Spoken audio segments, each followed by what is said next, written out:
Most people, when they think of childhood memories, they think about their favorite swing or their favorite ice cream vendor, or I don't know what the fuck, because for the most part, I have no childhood memories except for the big earthquake in '05.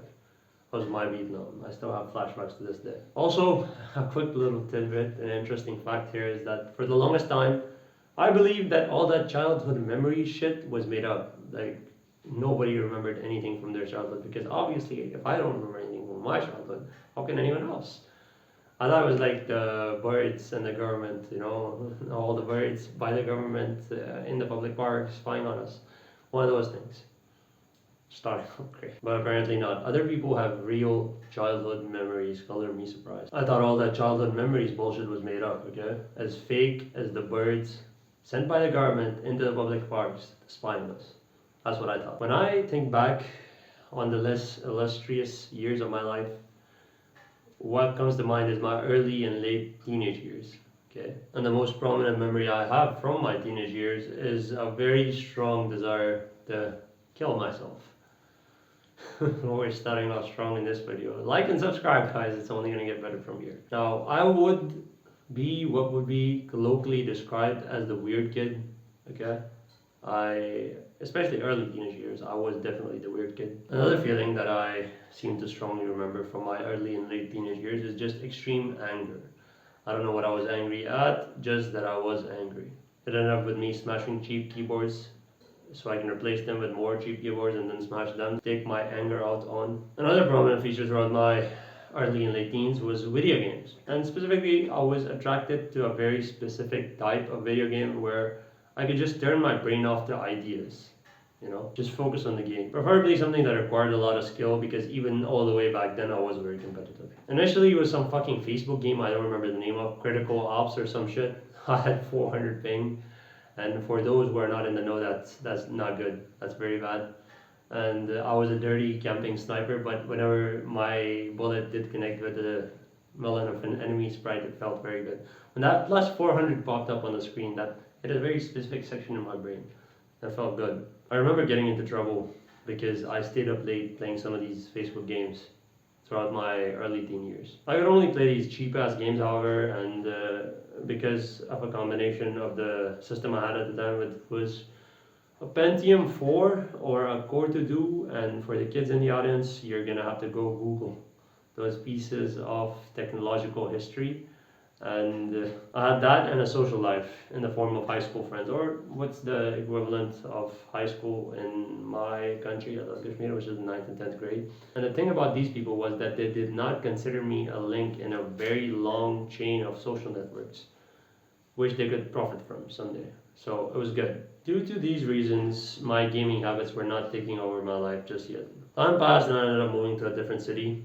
This was also a big feature in my early life that my father had a job which transferred him location to location, so I visited the entire country. Okay, we moved a lot. In this new place, I was supposed to go to college, only I did not want to go to college. I figured I could just not go to college and give the exams independently, which I did, and passed with pretty fly colors. As a byproduct of me not going to college, my social life was pretty much limited to me playing football in the evenings, which I did not consider a con at the time. In fact, I consider it sort of a blessing because I did not fuck with people. I still don't to an extent, but I now understand that prolonged social isolation can be very bad for you. Anyway, there I was, a young man with plenty of anger and plenty of time on my hands. Around the same time, I acquired a modern computer system, what the cool kids call a gaming computer. Okay, a Core i5 with a GTX 1080. Keep in mind that this was 2017, so it might not have been top of the line, but it was a very good system at the time. Unfortunately, it also introduced me to what a bottleneck is. Anyway, in this same year, I was introduced to the game I would be addicted for a time to come. It was Fortnite. Now, these Zoomer kids obviously know Fortnite Battle Royale. Way back then, I remember there were two modes. There was a paid mode that had a campaign or some shit, I don't know. And there was the free Battle Royale mode. And I could not afford to pay for the fucking paid mode anyway. And a friend introduced me to the game, said you should download this. So I went home, downloaded it, and instantly I was hooked. It had everything. I could empty my brain of all ideas and just drop in and focus all of my brain power on these complex mechanics of building and shooting enemy sprites. Now, dear viewer, I want you to realize that I have always been easily addicted. Okay? Now, during the period of my life we're talking about right now, I had two specific addictions. One was Fortnite, the other was football. Now, if I had made the right choice back then, picked football over Fortnite, which was a healthy contact sport, I would have been golden. But no, even football couldn't compare to the rush of dropping in a random spot, getting as many weapons as I could, killing as many people as I could, and then doing it all over again after I died. It was like Al Qaeda simulator for kids, okay? It was very exciting. It hit places in my brain, at least initially, that football just could not.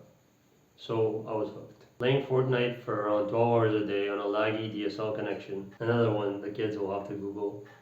Only to break keyboards in frustration when things didn't go my way. Now, of course, I could blame the game for its addictive nature, for the sorry state I was in a year into playing. But in truth, it was a combination of needing an escape and Fortnite being an unending escape that did the damage. I was unhealthy, underweight, and when I did go to play football, I let the skill with the ball carry me. Why wouldn't I?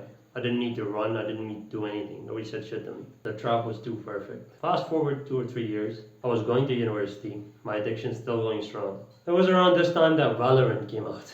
A new 5v5 hero shooter with tactical elements and competitive gameplay.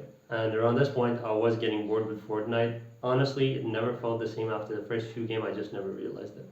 The initial rush is never really there after the first couple of months, and you just spend years and years chasing that high. So when Valorant came out, I just switched out one addiction for another one. Again, there were long hours in front of the screen where I didn't have to do any thinking, no substance to any of it. Substituting substance for substance, chasing the dragon in a socially acceptable way. The routine was the same every day. 12 hours of doing the same mindless shit over and over again. Playing the same maps, executing the same strats, and getting mad at my teammates for the same old bullshit. Again, it lit up parts of my brain that I associated with happiness, and then after the initial rush, it left me chasing a high that was never going to be there. This went on for 3 entire years, with me in university and my grades constantly dropping, but fortunately or unfortunately, depending on the way you see it, I was always good enough to pass without ever studying. So, it didn't really affect me in the way that it should have had I failed. Now, at this point, anybody watching from the outside in would say that it is an addiction. It's ruining your life. You're doing this 12 hours a day. You have no social life because of it. But me, I was constantly coping about it. My health was in ruins, but I have pretty decent genetics, so it covered for me there. What had no cover was the absolutely awful mental state I was in. I got up in the morning and the first thing on my mind was getting on the game. I played until I couldn't anymore. I was too tired to play, or there was a literal emergency stopping me from playing the game. I gained very little to no joy from playing this game, only the occasional frustration that ended up with me smacking my fucking desk. But did that mean that I stopped playing? No, I couldn't. That would mean admitting that the years I had sunk into this had all been wasted. The sunk cost had me horrified. I was frozen in action. Terrible limbo of endless frustration. In the end, luckily for me, I decided to confront myself about all this. Took a while and I quite literally had to taper myself off the video game, which didn't really work, so I ended up just uninstalling it and then reinstalling it time to time to play, and then uninstalling it again until I was in control. Now I know that all this sounds pretty dramatic or a fucking video game, but these companies design these games to keep you playing. They are free to play. Your cost on these games, at least initially, is your time, and the more time you sink in, the more likely you are to buy their overpriced fucking skin bundles, which pad up their bottom line. This is only a little different from companies like Instagram monetizing your attention in every second of your free time. The purpose of this video is for it to find people who are similar to me and give them the push they might need to give up on this blatant fucking addiction. Now, if you watch this video to this point, it might seem like I'm bashing video games as evil. It's not the case at all. I actually love video games. Specifically, I love video games that have an end. Many story-based games can actually be a great addition to and enrich your lives. I still play these games and I quite enjoy them. One such game that I'm playing right now is Disco Elysium. I picked it up back when I was playing Valorant, but my brain was too dopamine fucked to pay attention to Disco Elysium. It's such a wonderful game. I'm playing it right now. When I'm done playing through it, I'll make like an hour-long video on it, which is going to be the stereotypical video essay but I swear it's gonna be worth it. However, games that have these two characteristics, okay, one, they're free to play, most likely, and two, they have no end. Those are evil. Okay, those can be evil, and I want you to be careful of them. Thank you for watching, and have a good rest of your day. Goodbye.